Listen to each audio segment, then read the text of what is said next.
今天一个人在日本干嘛呢？在12点的时候从宿舍出发，骑着铁马前往学校。从宿舍到学校单程要45分钟，真的超级久，也超吃体力。但是日本的车费对我来说真的是太贵了，我从宿舍会需要坐 JR 再转公车才会到学校，一天坐下来少说也要200块的新台币，所以衡量之下，我的劳动力就是最好的选择啦。到了学校之后，就是我们的雕塑课。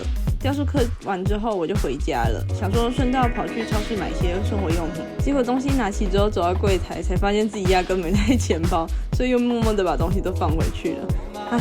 还好有在结账之前先发现，不然就直接社死了。好啦，今天就先这样咯，明天再见，拜拜。